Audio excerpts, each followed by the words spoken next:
agradeço aí muito aí a participação aí no webinar aí, né, por essa apresentação que a gente vai ter aí de aproximadamente 1 hora, né. O Lucas fez a minha apresentação, né, então, meu nome é Eric Bizarro, né, eu atuo na Yokogawa, América do Sul, aí já há 20 anos, né, na área de instrumentos de teste e medição. E aí, como co-apresentador também está o nosso amigo, né, Akira Tomita, que também trabalha na área de teste e medição, na área de engenharia de vendas, né, atuando como engenharia de vendas, especificamente na área óptica, né, então a Yokogawa, na parte de teste e medição, ela tem vários produtos, registradores, sistemas de aquisição de dados, e uma divisão que trata só de produtos ópticos, como principalmente o TDRs e analisadores de espectro ópticos, entre outros produtos. Então, boa noite aí para você também, Akira, quiser fazer uma apresentação sua. Boa noite, Eric. Cara, obrigado aí pela apresentação. Bom, como o próprio Lucas já comentou, você também, eu estou aqui na questão de perguntas e respostas, né? Eu tenho um pouco mais de experiência na parte Isso. de Tem uma rua vivência, tem uma vivência de de... Campo Grande, né? Então, quanto tempo atuando na Exato. Yokogawa, Akira? Desde 2012? Desde 2012. Vai completar Ah, aí, entre idas e vindas aí, 7 anos. maravilha, legal. Deixa eu só colocar aqui no modo, nosso modo apresentação aqui, para a gente poder seguir, então. Fechado.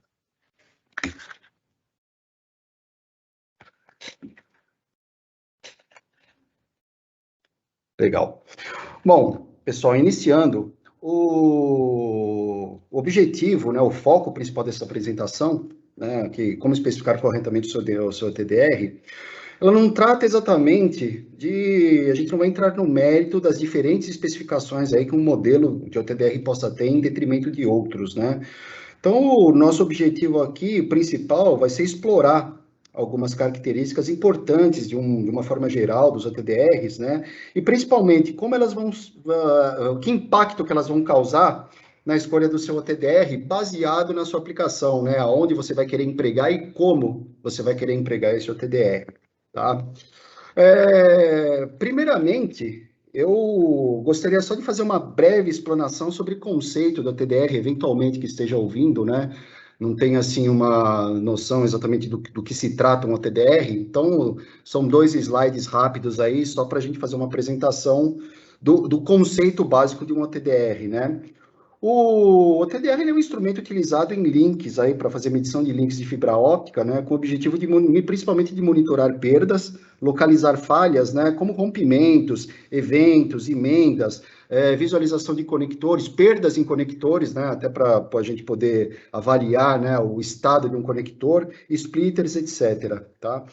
Então, o TDR, ele emite um pulso, né, que a gente pode ver assim, por exemplo, na fibra óptica, ele vai emitir um pulso, e o princípio de funcionamento básico dele é baseado num fenômeno chamado backscattering, né? Onde o backscattering, o que é na realidade, né? A fibra óptica, ela é heterogênea, ele tem uma heterogeneidade, né? Então, contendo micropartículas. Esse pulso de luz que o TDR emite, que é da ordem de microsegundos, nanosegundos, são pulsos bem curtos, né, de bem curta duração, ele vai atravessando a fibra, né, e vai, conforme ele passa por essas micropartículas, ele colide e ele tem um espalhamento, né? Então, se você traduzir o backscattering, a tradução é retroespalhamento. Então, ele colide, parte dessa luz ela é perdida na própria casca da fibra óptica, né? Só que parte dessa luz é refletida de volta, né? Então, a partir dessa luz que é refletida de volta, é exatamente como o TDR ele consegue fazer, né? Exatamente a curva, né? Então, por exemplo, na nossa curva aqui a gente tem a reflexão inicial, né? Essa reflexão inicial ocorre justamente por causa do conector do TDR, né? O TDR, os conectores ópticos, eles têm uma característica de ter a reflexão, né, que é chamada reflexão de Fresnel, tá? Ao passo que esse pulso ele vai correndo aqui pela fibra, ele vai enviando de volta o sinal de backscattering, de forma que a gente pode ter a curva de atenuação até chegar no final da fibra, tá? Então, no momento, né, esse é o princípio básico do TDR, né, assim, de uma forma bem resumida. Mas, como eu disse, não é exatamente o foco na apresentação de hoje. O foco da apresentação de hoje será exatamente avaliar qual tipo de ATDR nós precisamos para a nossa aplicação, baseado em algumas características extremamente importantes e que geralmente, usualmente, geram bastante dúvidas, né, normalmente. Então, vamos falar sobre alguns conceitos que causam impactos diretamente no uso do TDR e dependendo de onde ele seja empregado. Por exemplo, a gente hoje vai falar muito sobre índice de refração, zona morta, fibra ativa, comprimento de onda e principalmente, né, um item aí que, das várias especificações e características de uma TDR possui, né, o range dinâmico é geralmente o que traz mais dúvidas, né. Existem muitas definições, na verdade, para o range dinâmico, né? Algumas delas são até não são tão verdadeiras, né? Como, por exemplo, o range dinâmico nos diz quão longe o TDR ele pode medir, né?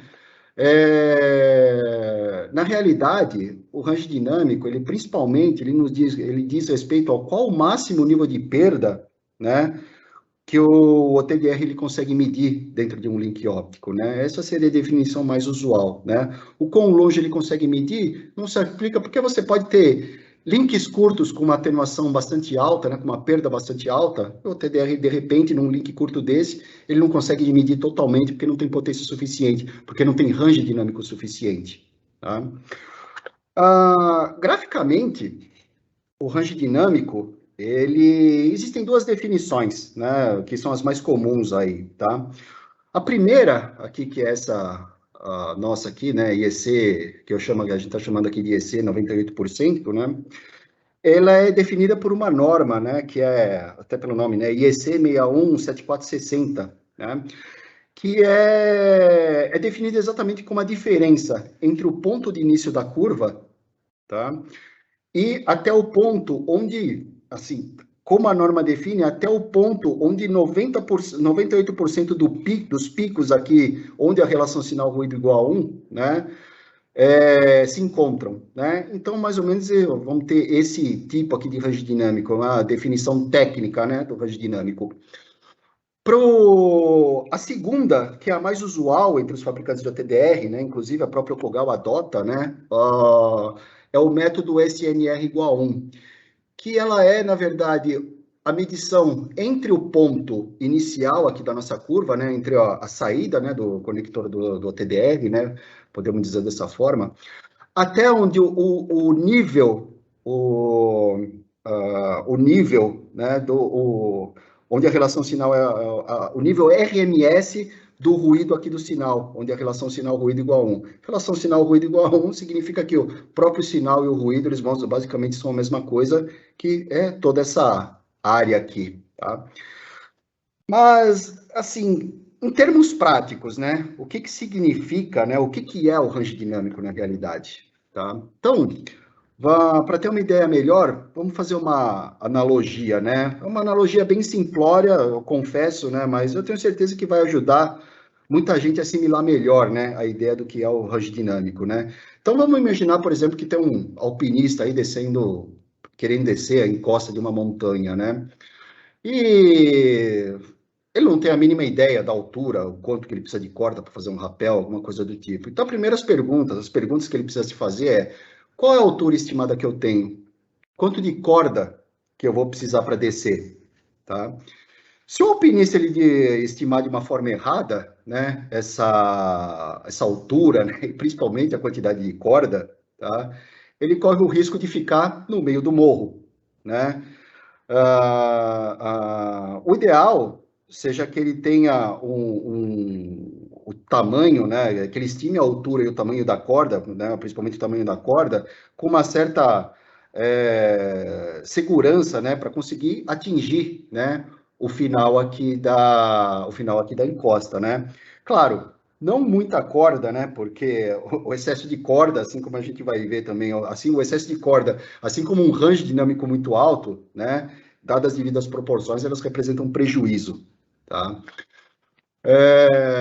E aí, interessante, quanto maior a altura da montanha, mais corda será necessária e mais robusta a corda deverá ser, né? Se a gente voltar aí para o universo aí do mundo óptico agora, a gente vai perceber que essa definição ela se aplica, né?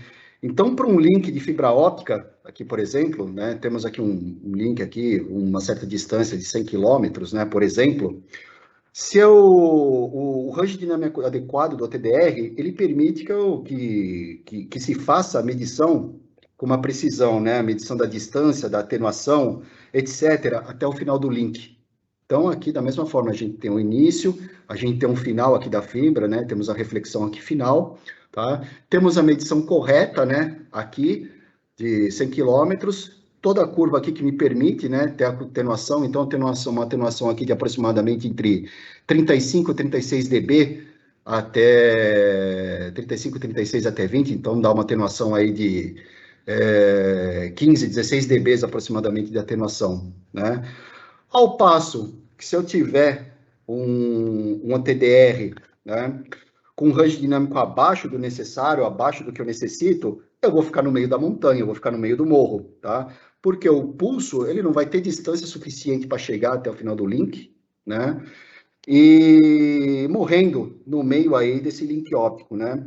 Então, o grande desafio, o que é? Como estimar a perda do meu circuito óptico, né? Eu preciso definir o meu range dinâmico baseado na quantidade de perda que eu vou medir, né? Isso é fundamental. Então, o primeiro passo, né, seria entender a perda estimada de cada componente, né? Isso a grande maioria das pessoas já sabem, né? Então, a perda estimada, por exemplo, numa rede óptica, o que eu vou encontrar? Eu vou encontrar componentes como o splitter, né? A gente vê que o splitter aqui, ele é um grande vilão, né, das redes, porque é um dos componentes passivos aí, né, sem alimentação, é o que apresenta a maior perda, né? Então, se a gente pegar, por exemplo, splitters aí de divisores, né, de ópticos aí de um sinal para 8 sinais ou de um sinal para 16, a gente vai ter perdas de 13, 14 dB. Isso são valores estimados, né? Pode ter uma diferença aí em função do fabricante e tudo, mas normalmente gira em torno, você pegar um splitter de 1 para 8, 1 para 16, ele está aproximadamente nessa faixa, tá?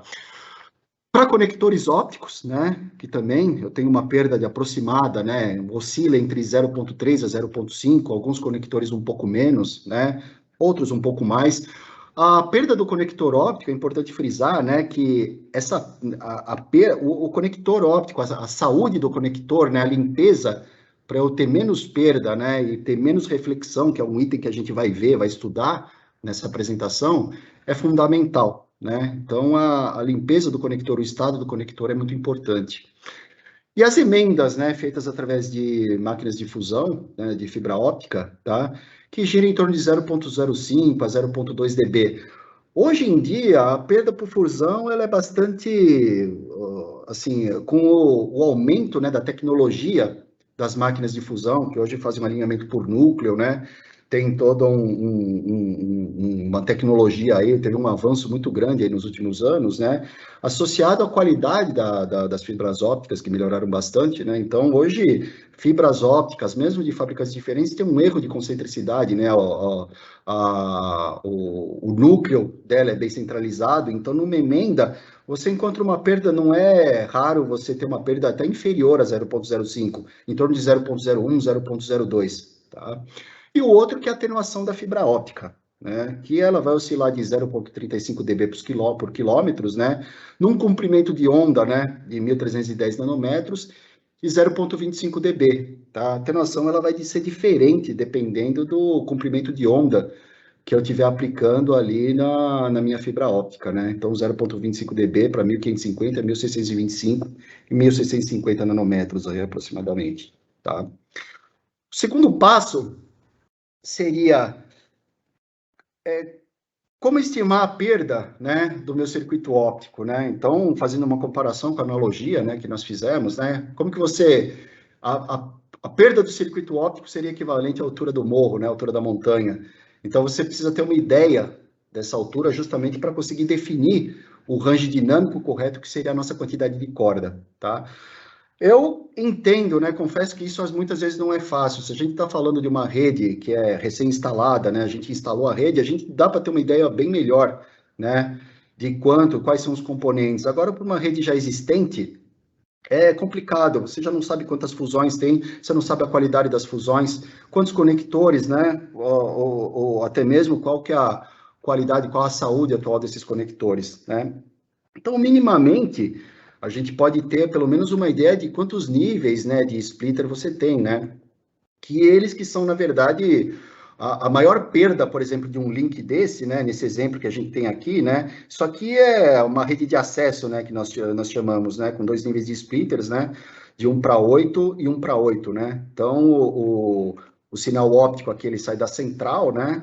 Então, e daqui ele vai, ele deriva, né, para outros splitters para finalmente chegar no assinante. Então, nesse exemplo aqui, se a gente fizer uma somatória, pegar a perda máxima aí que nós informamos ali, né, ali anteriormente, na tabela anterior, a gente joga aproximadamente 10 dB para cada splitter, né, meio dB aí para cada conector. Vamos partir do princípio que não tenha nenhuma fusão, né, uma rede extremamente nova, tá? E a perda por atenuação de fibra, que se torna quase irrisória, né? Essa perda, ela vai ter em torno de 23 dB aí, 23,8 dB aí aproximadamente, né? Da mesma maneira, eu conseguiria monitorar, medir essa perda, né, de uma forma prática, utilizando um conjunto aí de uma fonte de luz, né, e um medidor de potência óptico, né, que aqui, por exemplo, eu posso utilizar, por exemplo, um OTDR que tem uma função de fonte de luz estabilizada, né? Aqui, por exemplo, a gente pode injetar aqui menos 3 dBm, né? No caso aqui desse OTDR, que seria o AQ1000 ali do Areu Kogal, por exemplo. E na outra ponta, colocar um OTDR, né? Que tem a função Power Checker, né? Que consiga monitorar esse nível de potência, né? Então, se eu colocar menos 3 dBm, de acordo com a perda que nós temos, que já descobrimos a perda teórica, né, de circuito de 23 dB aproximadamente, né? Se eu colocar menos 3 dBm, né, de potência e ler menos 26,8 na outra ponta, eu tenho exatamente os 23,8 dB, tá? Isso também é uma outra forma de descobrir qual é a potência que você tem no link óptico para poder definir o range dinâmico, né? Até para poder qualificar uma rede dessa, tá?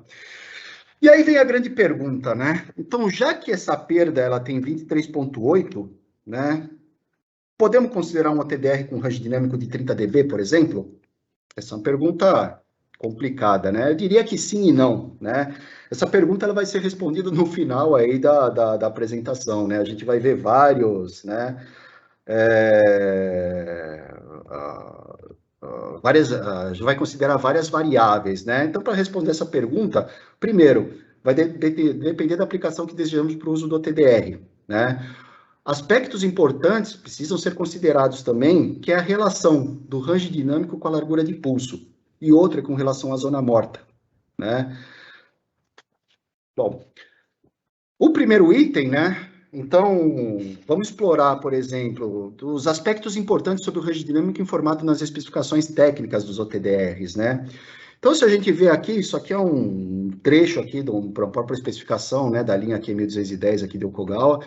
Cada TDR aqui, ele vai ter, né, o seu range dinâmico, né, então pegar aqui, ó, Q1210A, 37, 35, né, o range dinâmico para 1310 nanômetros, né, para 1550 nanômetros, né, Q1215 um pouquinho maior, né.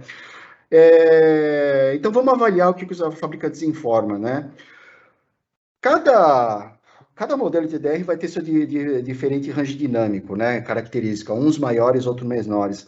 Mas notem aqui as letras miúdas, né? Então, aqui onde a gente coloca aqui o range dinâmico, né? Ele tem aqui as especificações aqui, 4, por exemplo, né? Que são aqui as letras miúdas aqui do TDR. O range dinâmico, na verdade, ele é informado pelos fabricantes, isso para todos os fabricantes, sem exceções, porque isso é um método que é definido em norma, né? Pela norma IEC, né?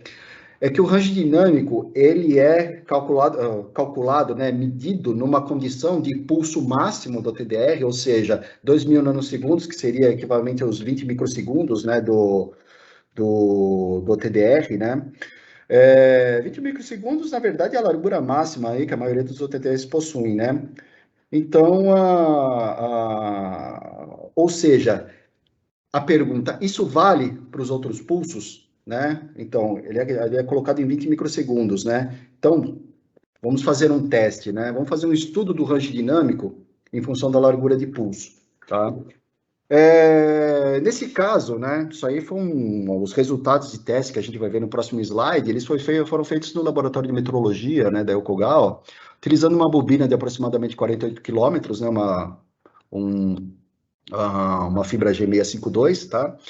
Um comprimento de 1310 com TDR-1000 modelo 1210E, tá? Então, tendo um comprimento de onda aí de, 1310, 37 dB de range dinâmico e um range de distância fixo em 100 km, né?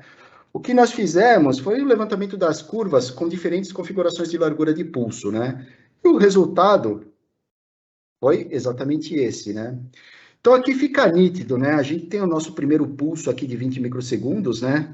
Então, fica nítido aí que conforme a largura de pulso configurada no TDR, o range dinâmico ele vai diminuindo, né? A gente consegue ver, pode ser verificado no eixo vertical, que seria a nossa perda em dB, né? Então, a gente vai vendo que conforme o pulso vai diminuindo, a gente vai tendo uma queda aqui da amplitude, né, do nosso range dinâmico, tá?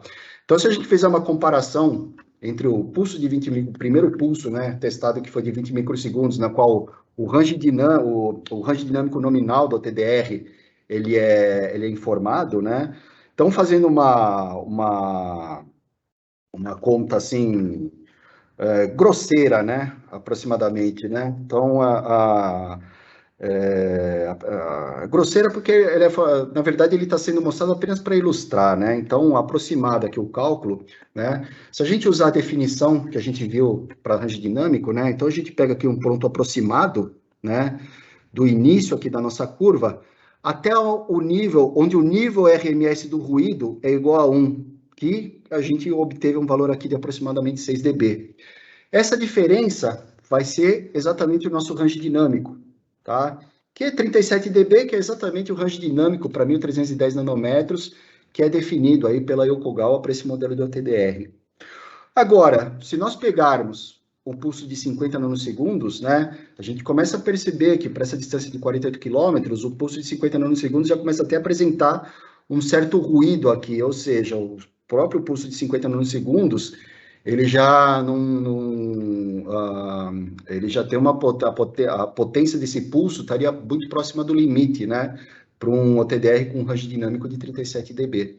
Se a gente fez essa conta, a mesma conta, então o início do pulso, ele parte aproximadamente de 24 dB, e na região aqui onde o nível RMS do ruído, né, é aproximadamente 4,5 dB.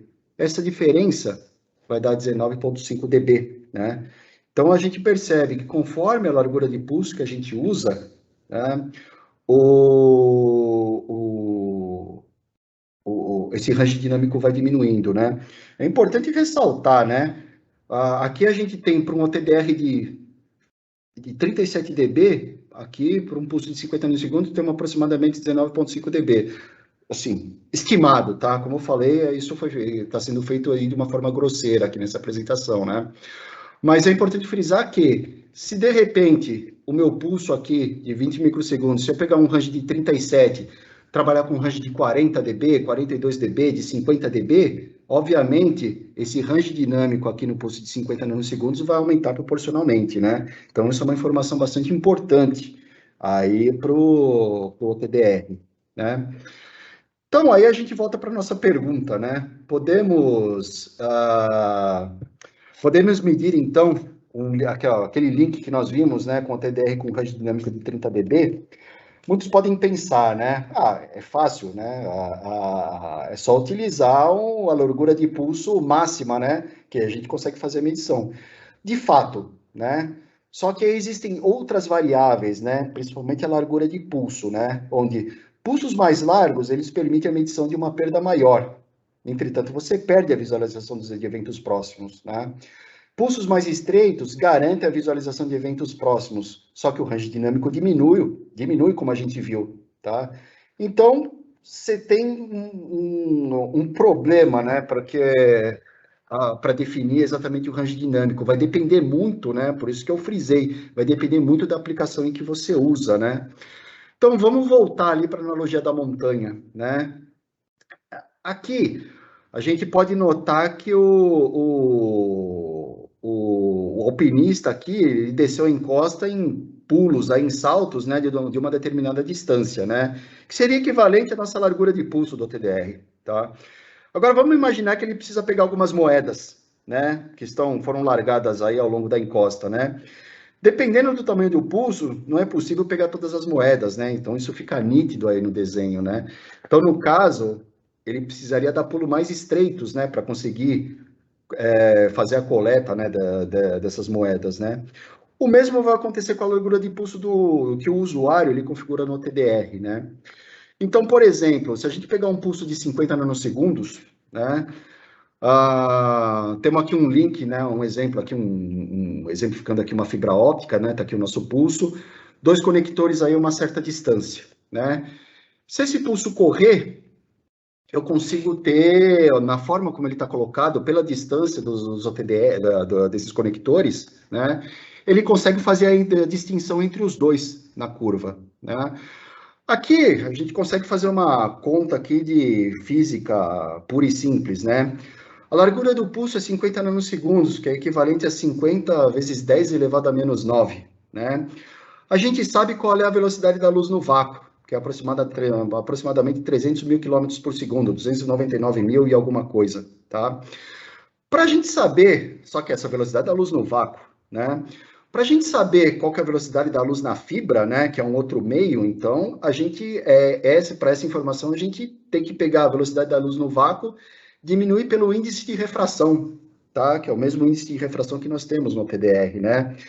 Então, aqui a gente considera um índice de refração de 1,48. Isso é um valor médio, na verdade, né? O índice de refração, ele é informado, né, pelos fabricantes da fibra óptica, né? De repente, um fabricante de fibra óptica tem um índice de refração de 1,477, o outro de 1,476, o outro 1,49, mas na média vai ficar em torno de 1,48, então isso é um valor típico, né? Então, se a gente tem a velocidade da luz no vácuo e o índice de refração, a gente chega numa velocidade aí convertendo já para metros por segundo, né, de 202.702.702 metros por segundo. Ora, se eu tenho a velocidade, se eu tenho o tempo do pulso aqui de 50 nanosegundos, logo esse pulso ele tem um tamanho, né? Esse pulso ele tem uma distância, ele tem um comprimento em metros, né? Então o tamanho desse pulso vai ser justamente, né? Aqui é física simples, né? Distância e velocidade vezes o tempo. Então esse pulso de 50 nanosegundos ele teria um tamanho de 10 metros, né? Dentro aqui da fibra, né? Então, se esses conectores eles estiverem espaçados aí por mais de 10 metros, um pulso de 50 nanosegundos conseguiria passar, distinguir os dois e medir as perdas dos dois sem problema nenhum. Agora, se a gente pegar um pulso mais alto, né? Por exemplo, um pulso de 55 microsegundos, né? A gente começa a notar que ele vai ter um tamanho muito mais alto, né, em torno de 1 quilômetro, né? Nesse caso, o pulso ele acaba cobrindo os dois eventos, ele acaba engolindo os dois eventos, né, não sendo possível distinguir. Enquanto o TDR está passando aqui, o pulso ele está passando aqui pelo segundo evento, ele ainda está recebendo, o TDR está recebendo o nível de backscattering ainda do primeiro pulso, né?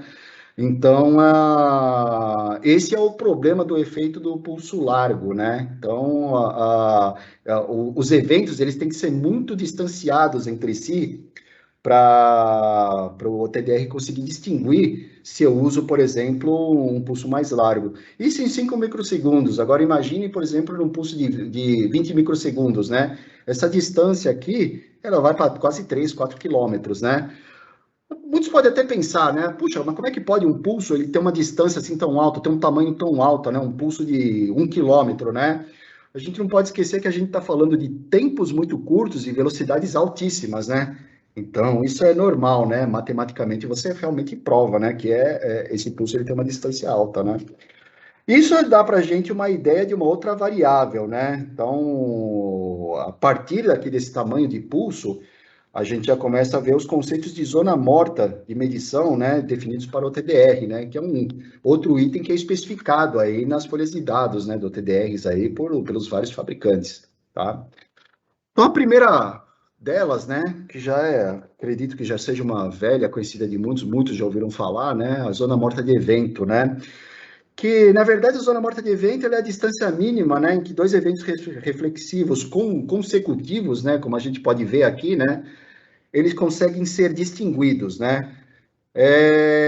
Um detalhe, né, distinguidos, porém não medidos, né. Então, você consegue distinguir, mas você não consegue medir a perda que você tem em cada um deles. Ele vai como eles são muito próximos, o TDR acaba somando, né, a perda dos dois. Mas você consegue distinguir pelo traço que pelo menos existem dois conectores, tá?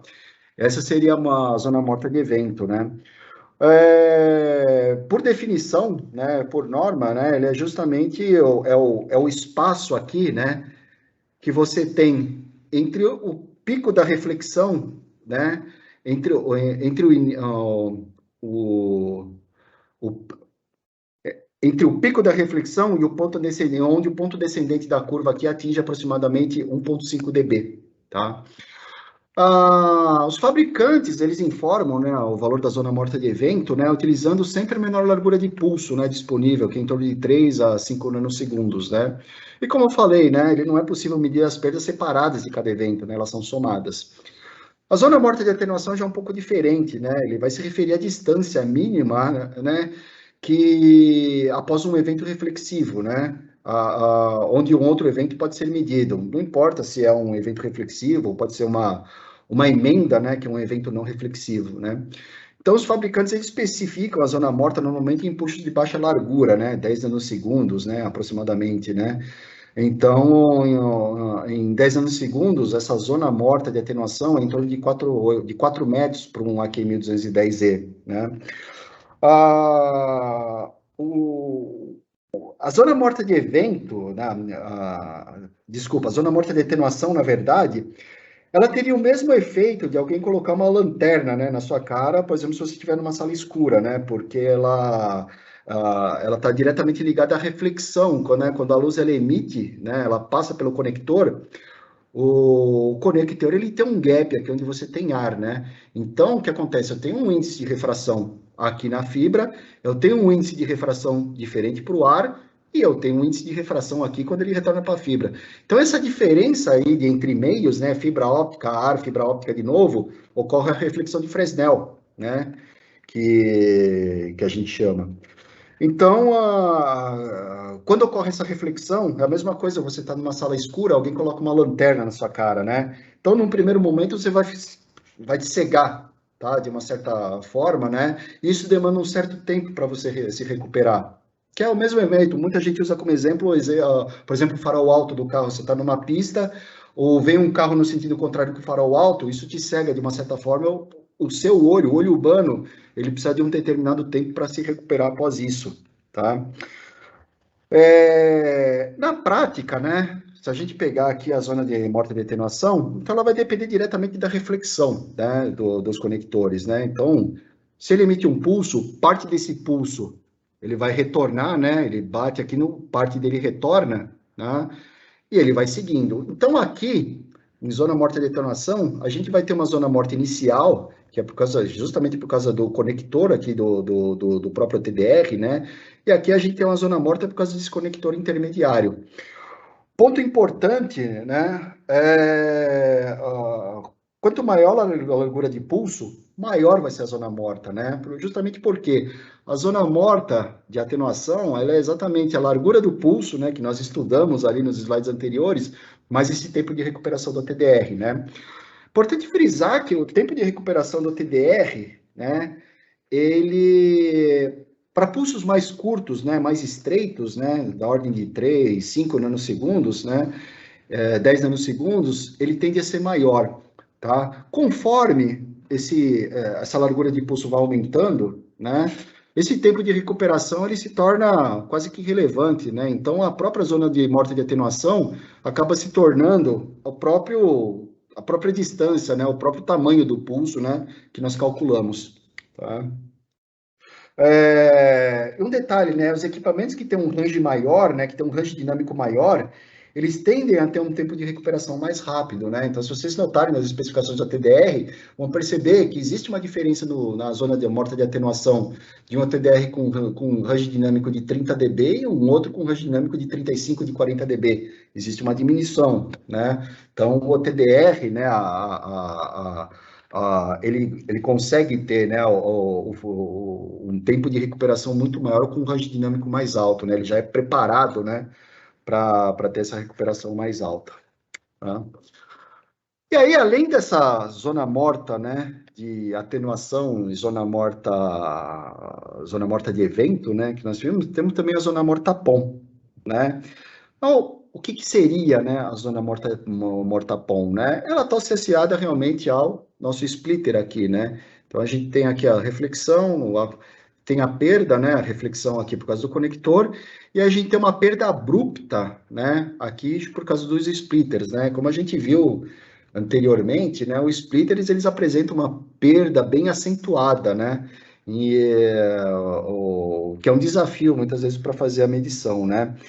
Então, para a gente ter uma ideia, né, do que seria a melhor zona morta POM, vamos fazer uma outra analogia, né? Eu prometo que é a última analogia que a gente faz aqui nessa apresentação, né? Mas para a gente estudar o efeito, né? Principalmente o efeito, porque fisicamente é um pouquinho diferente. Então, imagina que, de novo, a montanha, né? Temos aí uma montanha, né, com um carro, tá? Esse carro aí, dependendo do ângulo onde você enxerga, né, a gente tem um olho, né, você consegue visualizar, né, esse carro, né, e a gente consegue fazer a visualização daqui normalmente, só que dependendo, exceto por um determinado trecho, onde você perde essa visualização. Isso seria o equivalente à nossa zona morta, né? É claro que se a gente agora voltar, né, para o universo óptico, né, para o nosso universo óptico, né, o conceito é um pouco diferente, né? Por que que ocorre essa zona morta POM, né? Aqui a gente percebe, né? Devido à perda, você tem a perda acentuada aqui do splitter, você tem uma diminuição considerável da amplitude do seu pulso, né? Então, você tem uma diminuição abrupta do nível de backscattering, né, que está retornando para o TDR, que permite ele fazer a leitura, né, da atenuação dos eventos, enfim, tá? Então, devido a essa perda abrupta, né, o TDR ele precisa ter um tempo de recuperação, né? Na verdade, essa perda, né, eu coloquei aqui nessa cor, nesse traço aqui, por exemplo, uma perda, na verdade, essa perda é muito mais acentuada, né? Ela é quase que reta, né? Coloquei dessa forma justamente para pegar justamente por causa da analogia com o carro, né? Mas ela ocorre justamente por causa disso, né? Normalmente o TDR está trabalhando, o pulso está circulando e está trabalhando com o nível de backscattering aqui, então com essa perda acentuada, o TDR meio que se perde, né? Então ele precisa, né? Então você tem uma perda muito grande, né? A perda muito grande no nível de backscattering, que já é um nível baixo, né? De luz, né? Vamos colocar dessa forma, né? Então, isso normalmente ele apresenta uma zona morta de 35 a 45 metros informados pelo fabricante, né? Numa determinada condição, né? Então, com um pulso de 50 a 100 nanosegundos, isso considera uma perda de splitter aí de aproximadamente 13 a 16 dB, né? Então, esse seria o conceito aí de zona morta, né? Então, a analogia com o carro ali é assim, como eu falei, o efeito é parecido, fisicamente eles são completamente diferentes, né? Então, fisicamente é justamente por causa da perda repentina e abrupta que você tem aqui devido ao splitter, tá? Bom, daqui a gente consegue tirar algumas conclusões preliminares, né? Então, para O especificar Eric, corretamente, pois não, só voltando ali no slide anterior, que você claro. colocou uma condição, né, de um pulso entre 50 e 100 nanos, né, para passar de um splitter, né? No Uhum, caso de um splitter de 1 para 8, né? Eu observo que no catálogo, não só da Yokogawa, como de outros instrumentos de OTDR, ele tem a uhum, zona morta POM, né? uhum, Que informa, né? A zona morta de 30 metros ou 35 metros. Então, uhum. essa zona morta pode ser considerada justamente para o pulso exato que você precisa para passar daquele splitter, né? Porque se você utiliza uma largura de pulso menor, você não vai Uhum. conseguir passar pelo splitter. E se Se você você utilizar uma usa. largura de pulso muito excessiva, você aumenta ali a sua zona morta em quilômetros. Então, acho que o catálogo ele já deixa uma referência ali do pulso exato que você deve utilizar para passar aquele splitter. Seria mais ou menos isso ou É, não?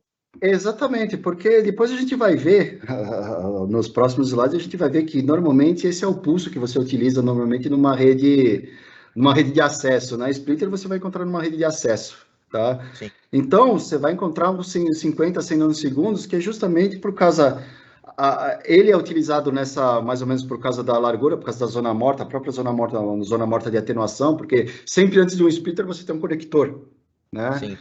Então ele já é utilizado dessa forma, né? Aí justamente para que são os pulsos mais utilizados, né? Para medição aí nessa condição, tá? Então, então, no caso, pelo que você falou, para tirar referência do range dinâmico de um OTDR, os fabricantes utilizam a maior largura de pulso possível. E para Exatamente, 20 microsegundos. isso, e para definir a zona morta de evento, eles utilizam a menor largura de pulso. Exato. E aí, para a zona morta POM, seria uma largura de pulso mediana, assim dizendo. A largura de pulso é de pequena para intermediária, né? 50 Sim, nanosegundos, eu diria que é uma largura de pulso intermediária, né? isso. Porque se eu estiver trabalhando com splitter, né? Eu não consigo trabalhar com um pulso muito pequeno, né? Claro, Exato. dependendo do tipo de splitter que seja, mas também não consigo trabalhar com um pulso muito grande, justamente por causa da largura de pulso que a gente comentou e por causa das outras condições de zona morta, né? Então, isso é uma condição meio que padrão. Se você pegar em outros fabricantes, né? Quem tiver, por exemplo, a curiosidade de pegar em outros fabricantes, vai ver que sempre vai cair aproximadamente nessa condição, né? De novo, nas letras miúdas, né? Sim. Ali ele vai informar, né? Olha, a zona morta-pão está em torno de 40 metros, está em torno de 45 metros. Isso tem uma variação, dependendo do range dinâmico que o equipamento tem. Por exemplo, um equipamento com range dinâmico mais alto, ele tende a ter uma zona morta-pom menor do que equipamento com range dinâmico mais baixo. Então é possível de se visualizar isso aí também, né? E aí nas letras miúdas, né, da mesma forma quando a gente informou sobre o pulso de 20 microsegundos, né, para determinar o range dinâmico, né, ele também vai informar, né, olha, um pulso de 50, um pulso de 100 nanosegundos, considerando uma perda de 15 dB. No caso do Yokogawa, é um pulso de 50 nanosegundos, considerando uma perda de 13 dB, né? Então, a gente considera, então isso aqui varia, né, essa zona morta aqui, a gente considera essa zona morta POM entre 35, 45, 50 metros aí aproximadamente, né? Então, isso é um cuidado que você precisa ter quando você vai escolher o TDR, né, que é baseado na aplicação que você vai ter, né? É para qualificação, é para manutenção, né? É o que a gente vai explorar nos próximos slides. Né? Perfeito, valeu, Então, voltando, né? Então, a especificação correta do seu TDR é conhecer características fundamentais, sobretudo suas limitações para cada aplicação. É o que a gente vai ver. Você precisa conhecer minimamente a estrutura do link onde seu TDR ele vai ser empregado, né? Onde ele vai ser utilizado, né? E você precisa ter em mente quais os objetivos de medição que você deseja. Eu posso usar o TDR simplesmente para fazer por exemplo, a certificação de um link de fibra óptica, de um cabo de fibra óptica de 20 quilômetros, 30 quilômetros ou de 100 quilômetros. Eu posso utilizar o TDR para fazer a medição da última milha, né, da rede de acesso, tá? Entre o segundo splitter e o assinante. Eu posso utilizar o TDR para fazer toda a certificação aqui da minha rede completa, né, com 2 splitters, né, ou de um link de 100 quilômetros, como a gente vai ver. Enfim, então vamos pegar, por exemplo, uma rede óptica com uma infraestrutura geral, né? Então, uma rede óptica, né, de uma forma resumida, né? Então, esse é um exemplo típico, né, onde você tem um backbone, né, interligando cidades, né, por exemplo, o anel metropolitano, né, dentro da cidade, onde ele vai interligando entre várias centrais, e daqui das centrais, né, ele vai utilizando, você tem a rede de acesso, né, que ele leva a fibra óptica para cada um dos assinantes. Então, aqui você tem o FTTH, que é o Fiber to the Home, FTTB, que é o Fiber to the Building, né? Você tem outras, né? FTTA, Fiber to the Antenna. Então, a gente chama até de FTTX, né, para simplificar, né? Nessas redes, então, você tem, né, os comprimentos de onda de 1.310 nanômetros que correspondem aos dados, né, upstream, ou seja, no sentido assinante para a operadora, né? E no sentido downstream, 1.490, que são dados no sentido da operadora para o assinante, né? 1.550, que é o downstream do sentido da operadora para o assinante, mas para sinais de vídeo, tá? Por quê, né? A gente viu que a atenuação da fibra óptica em 1.550 ela é menor, né? Então, ela é 0,25 dB contra 0,35. Então, se usa, né, 1.550 nanômetros para fazer a transmissão, né, de sinais ópticos aí relacionados a vídeo justamente por causa disso, tá? E, finalmente, você tem aqui as portas, né, os comprimentos de 1.625 e 1.650, que são utilizados para os OTDRs para serviço, né? Normalmente, essas portas, o OTDR ele tem que ter um filtro para bloquear o sinal de 1.310, 1.490, 1.550, para que ele consiga medir corretamente, né? Então, ele emite um pulso aqui e consegue descobrir, né? Por exemplo, nesse trecho aqui, se eu tenho uma falha, qual que é a perda, onde eu tenho um rompimento, né? Etc, né? Isso com o link ligado. Então, eu não posso, por exemplo, derrubar um link ali com uma dezena de assinantes para fazer um teste. Então, o uso é o que a gente chama de um OTDR para medição em fibra ativa, correto? Bom, se a gente pegar especificamente a rede óptica aqui, o backbone e a rede metropolitana, né, eles têm uma característica importante que é a longa distância, né? Então, a gente tem links aí de 100 quilômetros, de 120 quilômetros, normalmente, né? Em alguns casos, você encontra links mais longos, né? De 200 quilômetros, e eles têm uma tendência de eventos não tão próximos entre si, né? Principalmente fusões, né? Você tem um rompimento, né? Das fibras aqui, essas fibras precisam ter emendas, né? Mas isso não é uma regra, né? Claro, é uma tendência, né?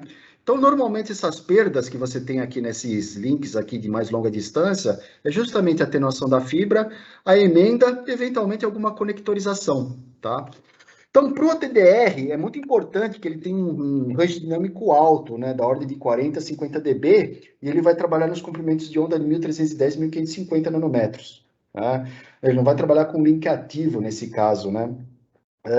Mesmo porque a maioria dos operadores eles já tem sistemas próprios aqui para medição de perda, né? Eventualmente esse link. Então, o OTDR, no caso aqui, ele seria mais utilizado para uma visualização, né? Por exemplo, a localização de um rompimento, né?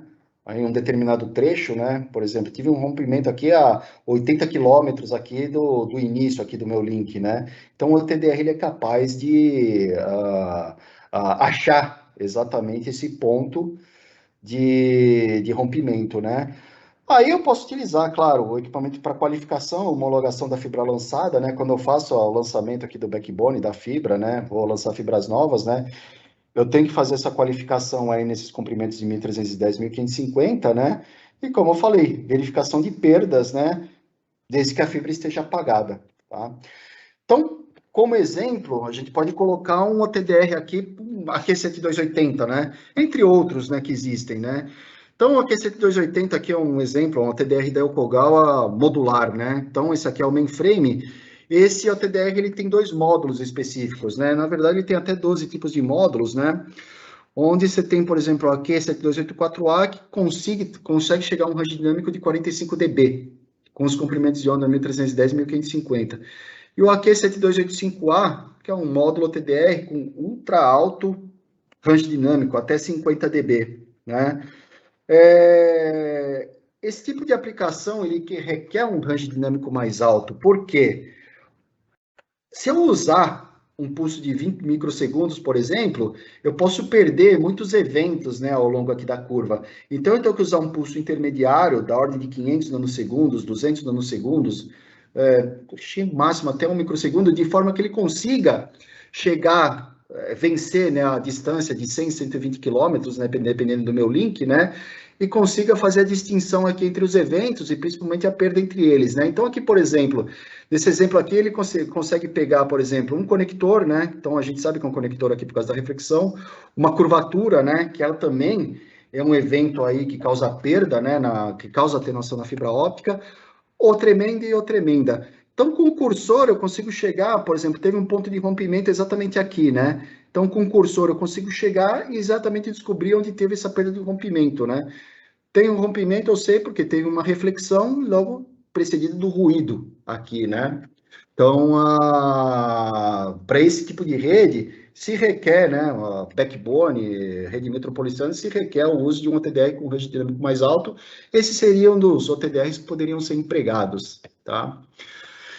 Se a gente falar da rede óptica de acesso, né, a rede de acesso, né, que é a nossa FTTX, FTTH, FTTC, FTTB, né, aqui ele tem uma característica já um pouco diferente, né, porque a rede de bom, enfim, a rede de acesso é responsável por levar, né, os sinais ópticos das centrais até os assinantes, tem cada um dos assinantes, né?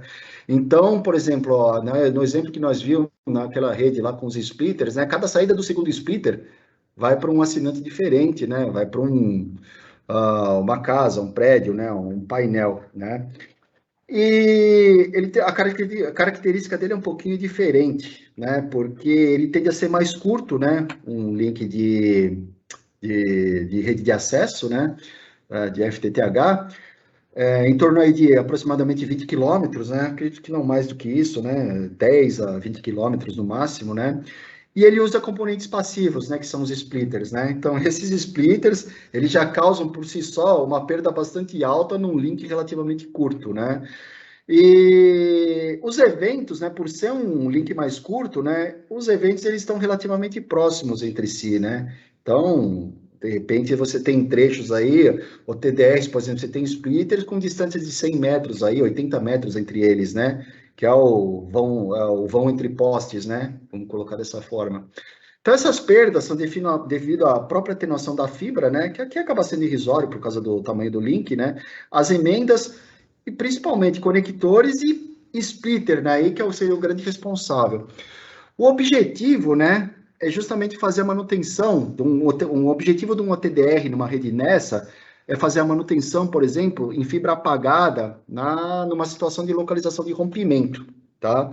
E principalmente, né, a manutenção em fibra ativa, né? Porque, como eu falei, muitas vezes você precisa, ou melhor, por exemplo, se você tem um rompimento aqui, né, eu posso usar a manutenção, ela acaba sendo em fibra apagada, né? Se eu conectar o TDR aqui, eu consigo exatamente ver o ponto de rompimento. Então, não preciso usar um TDR com fibra ativa.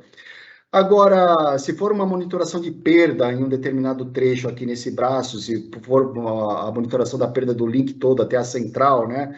Para fazer uma qualificação, uma certificação dessa rede, eu quero saber exatamente qual é a perda que eu tenho de cada elemento passivo, né, de cada splitter, e qual a perda total do meu link, aí eu preciso utilizar uma TDR que trabalhe com fibra ativa no comprimento de 1625 ou 1650 nanômetros, tá? Então, aí temos de volta, né? Então, voltando aí à nossa velha rede, né? Aquela rede que nós utilizamos, a nossa velha pergunta, né? Podemos utilizar um OTDR de 30 dB, finalmente, né, para poder qualificar, para poder monitorar essa rede, né?